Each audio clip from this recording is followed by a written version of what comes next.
ആകാശവാണി. നമസ്കാരം. പ്രാദേശിക വാർത്തകൾ വായിക്കുന്നത് അരവിന്ദ്.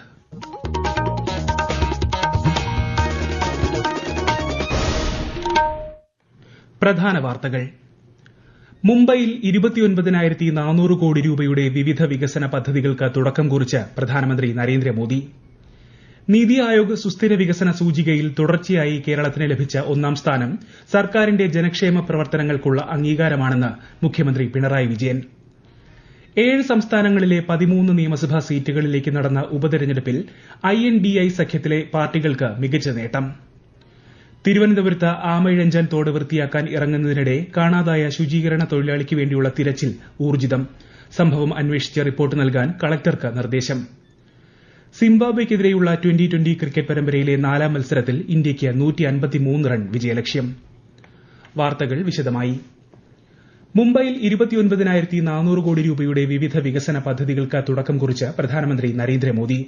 റോഡ്, റെയിൽവേ, തുറമുഖ പദ്ധതികളാണ് ഇതിൽ പ്രധാനം. ഗോരേഗാവിലെ നെസ്കോ എക്സിബിഷൻ സെന്ററിൽ ഇത് സംബന്ധിച്ച ചടങ്ങുകൾ പുരോഗമിക്കുകയാണ്. യുവജനങ്ങളിലെ തൊഴിലില്ലായ്മ പരിഹരിക്കാൻ ലക്ഷ്യമിട്ടുള്ള 5,600 കോടി രൂപയുടെ മുഖ്യമന്ത്രി യുവകാര്യ പ്രതീക്ഷൻ യോജനയ്ക്കും പ്രധാനമന്ത്രി തുടക്കം കുറിച്ചു.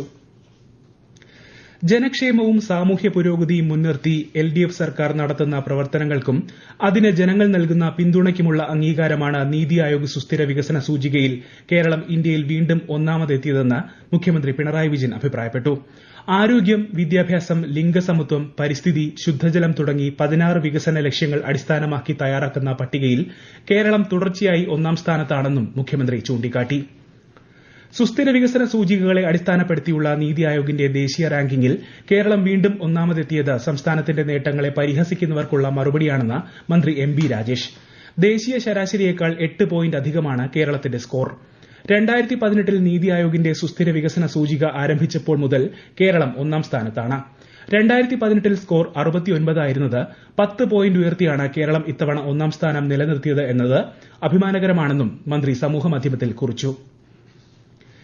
7 സംസ്ഥാനങ്ങളിലെ 13 നിയമസഭാ സീറ്റുകളിലേക്ക് നടന്ന ഉപതെരഞ്ഞെടുപ്പിൽ INDIA സഖ്യത്തിലെ പാർട്ടികൾക്ക് മികച്ച നേട്ടം.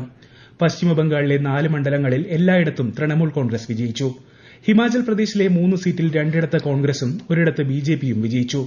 ഉത്തരാഖണ്ഡിലെ ബദ്രിനാഥ്, മംഗളൂർ സീറ്റുകളിലും കോൺഗ്രസ് സ്ഥാനാർത്ഥികളാണ് വിജയിച്ചത്.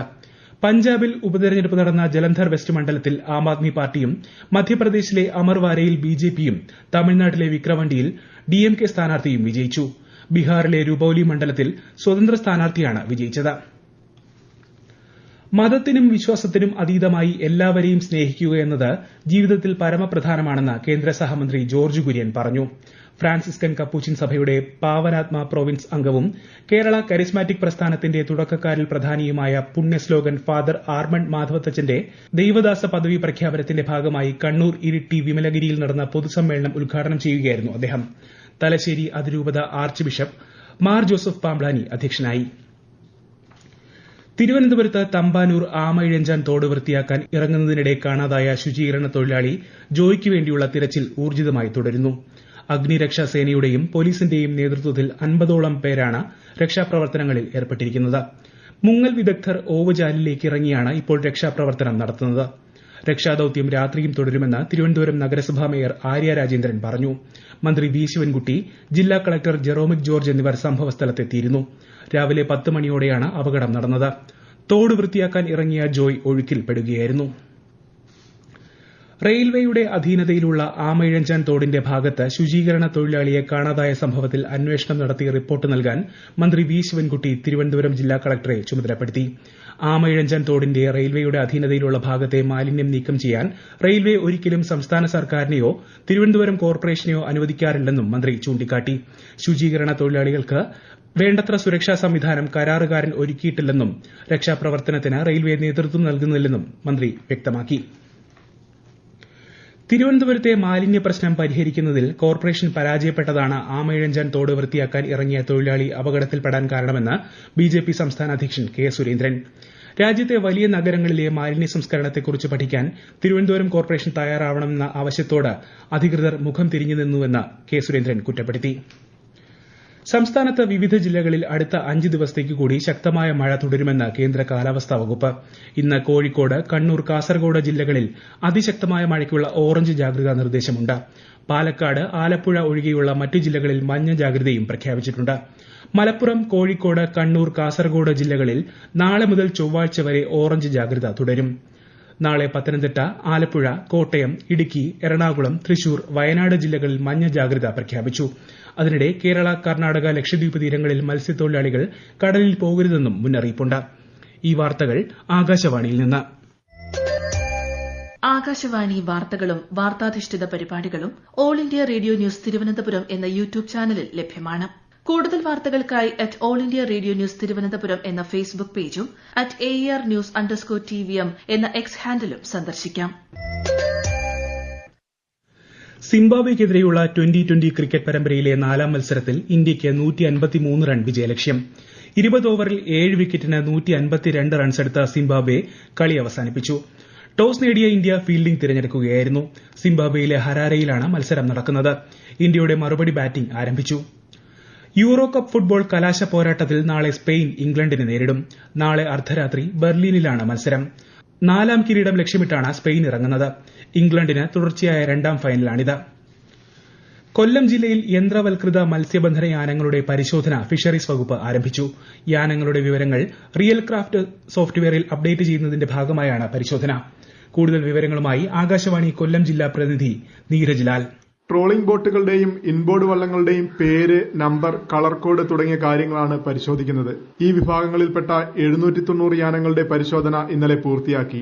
ചില ബോട്ടുകളുടെ നമ്പർ മാറ്റം, പേരുമാറ്റം തുടങ്ങി പരിശോധനയിൽ കണ്ടെത്തിയ പ്രശ്നങ്ങൾ വിശദമായി പരിശോധിക്കുമെന്ന് ഫിഷറീസ് അധികൃതർ അറിയിച്ചു. 60 ടീമുകളായി തിരിഞ്ഞാണ് ഫിഷറീസ് ഉദ്യോഗസ്ഥർ പരിശോധന നടത്തിയത്. 46 ടീമുകൾ അഷ്ടമുടി കായൽ കേന്ദ്രീകരിച്ചും 14 ടീമുകൾ അഴീക്കൽ ഭാഗം കേന്ദ്രീകരിച്ചുമാണ് പരിശോധന നടത്തിയത്. 850ഓളം യാനങ്ങളാണ് ജില്ലയിലുള്ളത്. ബാക്കിയുള്ളവയുടെ പരിശോധന ഈ മാസം 17 നടത്തുമെന്ന് ഫിഷറീസ് ഡെപ്യൂട്ടി ഡയറക്ടർ അറിയിച്ചു. കർക്കടക മാസ പൂജകൾക്കായി ശബരിമല നട മറ്റന്നാൾ വൈകിട്ട് 5 തുറക്കും. നട തുറക്കുന്ന ദിവസം പൂജകൾ ഉണ്ടാകില്ല. കർക്കടകം 1 ജൂലൈ 16 മുതൽ നടയടയ്ക്കുന്ന 20 രാത്രി വരെ പൂജകൾ നടക്കും. വെർച്വൽ ക്യൂ വഴി ബുക്ക് ചെയ്ത് ദർശനം നടത്താം. ശബരിമല തീർത്ഥാടനത്തോടനുബന്ധിച്ച് KSRTC പ്രത്യേക സർവീസുകൾ നടത്തും. പച്ചത്തേങ്ങ സംഭരണം കൂടുതൽ കാര്യക്ഷമമാക്കാൻ സർക്കാർ വിവിധ മാർഗ്ഗങ്ങൾ അവലംബിച്ചു വരികയാണെന്ന് കൃഷിമന്ത്രി പി പ്രസാദ്. കേരഫെഡ് വഴിയുള്ള സംഭരണത്തോടൊപ്പം VFPCK ഉൾപ്പെടെയുള്ള ഏജൻസികൾ വഴിയും പച്ചത്തേങ്ങ സംഭരിച്ച് കൊപ്രയാക്കി നാഫെഡിന് കൈമാറുന്നുണ്ട്. നാഫെഡ് ഇപ്പോൾ കൊപ്ര സംഭരിക്കുന്നത് 3 മാസത്തെ ഇടവേള നൽകിയാണ്. ഈ ഇടവേളകളിൽ കർഷകരിൽ നിന്ന് പച്ചത്തേങ്ങ സംഭരിക്കാൻ നിയമതടസ്സമുണ്ടായിരുന്നു. ഈ തടസ്സം ഒഴിവാക്കി പച്ചത്തേങ്ങ സംഭരിച്ച് കൊപ്രയാക്കി കേരഫെഡിന് നൽകാൻ VFPCKയ്ക്ക് അനുമതി നൽകിയെന്നും മന്ത്രി വ്യക്തമാക്കി. +1 പ്രവേശനത്തിന്റെ പേരിൽ രാഷ്ട്രീയ മുതലെടുപ്പ് നടത്താൻ ശ്രമമെന്ന് മന്ത്രി വി ശിവൻകുട്ടി. മാന്യമായി പരിഹാരം കണ്ട വിഷയത്തിൽ വീണ്ടും ആശയക്കുഴപ്പം സൃഷ്ടിക്കാനാണ് ശ്രമം. മലപ്പുറം, കാസർഗോഡ് ജില്ലകളിലായി പുതിയതായി അനുവദിച്ച 138 ബാച്ചുകളിലായി 8280 കുട്ടികൾക്ക് കൂടി പ്രവേശനം ലഭിക്കുന്നതിനുള്ള സാഹചര്യം ഒരുക്കിയിട്ടുണ്ട്. സർക്കാർ പ്രഖ്യാപനത്തെ പ്രതിപക്ഷ നേതാവും ഉപനേതാവും സ്വാഗതം ചെയ്തതാണ്.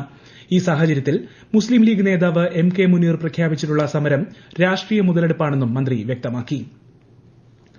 സംസ്ഥാന സർക്കാരിന്റെ ഉടമസ്ഥതയിലുള്ള കേരള സോപ്സ് കമ്പനിയുടെ പ്രീമിയം ഉൽപ്പന്നങ്ങളുടെ അറബ് നാടുകളിലേക്കുള്ള കയറ്റുമതിയുടെ ഔദ്യോഗിക ഉദ്ഘാടനം കൊച്ചിയിൽ വ്യവസായ മന്ത്രി P രാജീവ് നിർവഹിച്ചു. കമ്പനിയുടെ പുതിയ ഉൽപ്പന്നങ്ങളുടെ വിതരണ ഉദ്ഘാടനവും മന്ത്രി നിർവഹിച്ചു. Bahrain, Oman, Qatar, Saudi Arabia, UAE, Yemen എന്നീ രാജ്യങ്ങളിലേക്കാണ് പുതിയതായി കേരള സോപ്സ് ഉൽപ്പന്നങ്ങൾ കയറ്റുമതി ചെയ്യുന്നത്. ചടങ്ങിൽ KN ഉണ്ണികൃഷ്ണൻ MLA അധ്യക്ഷനായിരുന്നു. ഹൈബീഡൻ MP മുഖ്യാതിഥിയായി. CPIM Kozhikode town area committee അംഗം KV പ്രമോദിനെ പാർട്ടിയുടെ പ്രാഥമിക അംഗത്വത്തിൽ നിന്ന് പുറത്താക്കി. പാർട്ടി അച്ചടക്കത്തിന് നിരക്കാത്ത പ്രവർത്തനങ്ങളിൽ ഏർപ്പെട്ടു എന്ന ബോധ്യമായതിനെ തുടർന്നാണ് പ്രമോദിനെതിരെ നടപടിയെന്ന് ജില്ലാ കമ്മിറ്റി സെക്രട്ടറി P മോഹനൻ അറിയിച്ചു. പ്രധാന വാർത്തകൾ വീണ്ടും. മുംബൈയിൽ 29,400 കോടി രൂപയുടെ വിവിധ വികസന പദ്ധതികൾക്ക് തുടക്കം കുറിച്ച് പ്രധാനമന്ത്രി നരേന്ദ്രമോദി. നീതി ആയോഗ് സുസ്ഥിര വികസന സൂചികയിൽ തുടർച്ചയായി കേരളത്തിന് ലഭിച്ച 1ാം സ്ഥാനം സർക്കാരിന്റെ ജനക്ഷേമ പ്രവർത്തനങ്ങൾക്കുള്ള അംഗീകാരമാണെന്ന് മുഖ്യമന്ത്രി പിണറായി വിജയൻ. 7 സംസ്ഥാനങ്ങളിലെ 13 നിയമസഭാ സീറ്റുകളിലേക്ക് നടന്ന ഉപതെരഞ്ഞെടുപ്പിൽ INDA സഖ്യത്തിലെ പാർട്ടികൾക്ക് മികച്ച നേട്ടം. തിരുവനന്തപുരത്ത് ആമയിഴഞ്ചാൻ തോട് വൃത്തിയാക്കാൻ ഇറങ്ങുന്നതിനിടെ കാണാതായ ശുചീകരണ തൊഴിലാളിക്ക് വേണ്ടിയുള്ള തിരച്ചിൽ ഊർജിതം. സംഭവം അന്വേഷിച്ച് റിപ്പോർട്ട് നൽകാൻ കളക്ടർക്ക് നിർദ്ദേശം. സിംബാബ്വെക്കെതിരെയുള്ള ട്വന്റി ക്രിക്കറ്റ് പരമ്പരയിലെ 4ാം മത്സരത്തിൽ ഇന്ത്യയ്ക്ക് 153 റൺ വിജയലക്ഷ്യം. പ്രാദേശിക വാർത്തകൾ കഴിഞ്ഞു. അടുത്ത വാർത്താ പ്രക്ഷേപണം രാത്രി 7:25-ന്.